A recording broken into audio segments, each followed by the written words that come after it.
ছাত্ৰ ছাত্ৰী সেই শিক্ষাৰ্থী আৰু সেই অভিভাৱক এই সকলক উদ্দেশ্যে আপুনি কি ক'ব? এবাৰ কৰি লাভ নাই, চিম্পল। এবাৰ কৰি লাভ নাই, চিধাই জেল পাব। কিন্তু মনস্তাত্ত্বিক দিশত তেওঁলোকৰ এইটো सिबिनां रायजो राजा नोंथांमोन आंनि इउटिउब चेनेलाव बयखौबो बरायबाय। आं दा नोंसोरनो खोन्थानो नागिरदों पुलिस AB UB नि फारसे आरोखि दा थ' पस्टपन जाबाय ओमफ्राय बिनि डिटेल्सफोरखौ खोन्थागोन। गासिबो रिपिटैनो खारनो मोनफिनगोन आरोखि जाय खारखांदों बिसोरबो खारनो मोनगोन। ओमफ्राय जायथ' पास जाखाजोब्बायमोन सोरबा 32, 33 नाम्बार मोनजोब्बाय बिसोरो लस जाबाय सानसिगोन एबार। थारमाने एबार खारफिनजोबनो मोनगोन आरोखि जाय खारनो हायाखै बेबो। ओमफ्राय बिदिनो जेल जागोन जाय जाय घुस होदों हमजाब्ला एबार। ओमफ्राय बिदिनो हमनानै ला কাৰোবাক ঘোষ দিবলৈ কুণ্ঠাবোধ নকৰে, আচলতে দুৰ্নীতিৰ পাঠটো তেওঁলোকে দিছে। সেই ছাত্ৰ ছাত্ৰী সেই শিক্ষাৰ্থী আৰু সেই অভিভাৱক এই সকলক উদ্দেশ্যে আপুনি কি ক'ব? এবাৰ কৰি লাভ নাই, চিম্পল। এবাৰ কৰি লাভ নাই, চিধাই জেল পাব। কিন্তু মনস্তাত্ত্বিক দিশত তেওঁলোকৰ এইটো আৰে কষ্ট কৰক না।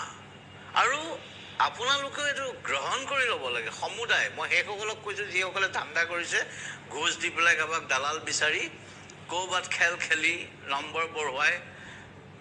আৰু কিছুমান সহজ সৰল মানুহ আছে, মোৰে লগৰ ল'ৰা তেওঁ পুতেকে এতিয়া পৰীক্ষাটো দিব, মোক ক'ব, মোক কথা উদাহৰণ দিছে, বুজি পাইছোঁ। কিন্তু চৰি এইবাৰ ছিষ্টেম এনেকুৱা কৰা হয় যে উপায় নাই, সহায় কৰিবলৈ কোনো উপায় নাই। নিজৰ মেধাৰ বলত, নিজৰ যোগ্যতা বলত দৌৰিবলৈ যদি প্ৰেক্টিছ কৰে দৌৰক না, প্ৰেক্টিছ কৰক। কৰি আছে বুজিছোঁ। এতিয়া ঠাণ্ডা দিন আহিছে, এতিয়া দৌৰিবলৈ বেছি ভাল পাব। বহুত আমি অভিযোগ পাইছিলোঁ যে ফিল্ডখন বোকা, তাতে দৌৰাই দিলে এনেকুৱা। গতিকে তেওঁলোকে কৈছে যে আমাৰ প্ৰতি ন্যায় কৰা নহ'লে, গতিকে মই ফেইল কৰিলোঁ। এইবাৰ ফিল্ডবোৰো মানে যিহেতু খৰালি কাল আহিছে, ফিল্ডবোৰো মসৃণ হ'ব। আৰু দালালসকলক সাৱধান কৰি দিছোঁ। আমাৰ SP সকলক ইতিমধ্যে কৈছোঁ, ক'ৰবাত যদি দালালৰ প্ৰকোপ দেখা যায়, প্ৰতিজন SPয়ে একদম পূৰা সতৰ্ক থাকিব। মুখ্যমন্ত্ৰী মহোদয় এই ক্ষেত্ৰত অতিকে সচেতন যে দালালৰ ৰাজত্বক যাতে কেতিয়াও প্ৰশ্ৰয় কোনো SPয়ে কেতিয়াও কোনো জিলাত নিদিয়ে। গতিকে এইবাৰ মানুহখিনি ইতিমধ্যে সতৰ্ক হৈ গৈছে আৰু সকলো বদ্ধপৰিকৰ যে এই অন্যায়ৰ কোনো স্থান নাথাকিব। গতিকে সকলোৱে নিজৰ মেধা শক্তি বঢ়াবৰ কাৰণে আত্মনিয়োগ কৰক, প্ৰেক্টিছ কৰক, দৌৰা বা যিখিনি কৰিব লাগে ফিজিকেল আৰু লিখা পঢ়া যিখিনি কৰিব লাগে কৰক। কোনো চুফাৰিচত, কোনো ঘোষত এই কাম হ'বলৈ নাযায়। ধন্যবাদ। ধন্যবাদ। जायहा फैसा दं बेहासो साख्रि मोनोमोन आजिखालि।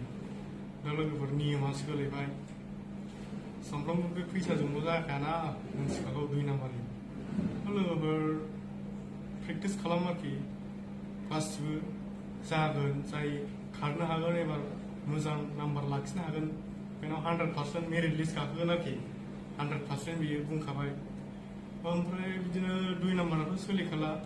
जाय दालाल बिसोरथ' मोनथिखासिगोन आरोखि माबायदि स्ट्रिक्ट जाखो। खारबा एबारहाय सोर खनसे खारखांखो बिदिनि थाखाय स्किनिं जाजोबगोन आरोखि। सोर बेसेबां टाइमावहाय खारनो हादों बेफोरनि गासिबो टाइम टेबोला एबार कारेक्ट जागोन, मेसिनजों खालामजोबगोन आरोखि। लोगोफोर टेनसन खालामनांला, एबार प्रेक्टिसल' खालामनांगौ, सिन्था खालामनांला। गासिबो एबार जाय खारनो हायाखै बिसोरथ' बिराद आराम, जाय खारनो हाखांनाय बिसोरथ' सिन्था खालामबाय एबार। आरो जाय घुस होग्राथ' होग्रा बिसोरो लाब गैला आरोखि, बिसोर प्रेक्टिसबो गैखाया जाय घुस होग्रा। ओमफ्राय जाय एबार जेनुइन एबार बेसो साख्रिखौ मोनसिगोन आरोखि। स' लोगोफोर भिडिअखौ मोजां मोनदोंबा आरो लाइक, चेनेलखौ साबस्क्राइब खालामदो, शेयार खालाम। गासिबो एकदम ससियेल मिडिया प्लेटफर्म जा दङ। ओमफ्राय आंनि चेनेलखौ साबस्क्राइब खालामदो, गोदानसो लोगोफोर। स' लोगोफोर भिडिअखौ नायनानै बुजिखाबाय जानो हागौ।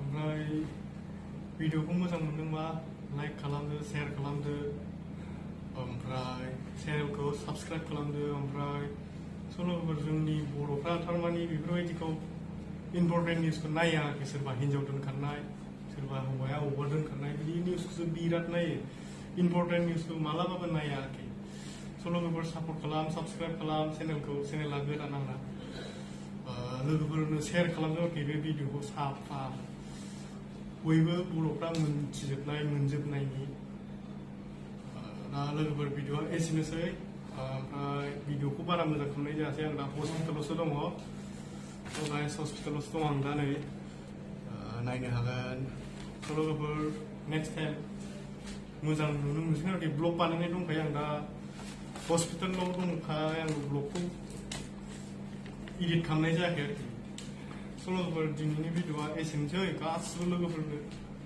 हरजोब आरोखि शेयार खालाम भिडिअखौ बयबो मोनजोबनायनि थाखाय लोगोफोर नेक्स्ट ब्लगखौ नायनो मोनगोन आरोखि थाबैनो सिन्था खालामनो नाङा चेनेलखौ साबसक्राइब खालाम आरोखि गोजा जाखौ थुनानै हो ओमफ्राय लोगोफोर दिनैनि भिडिअआ एसेनोसै आरोखि बाय बाय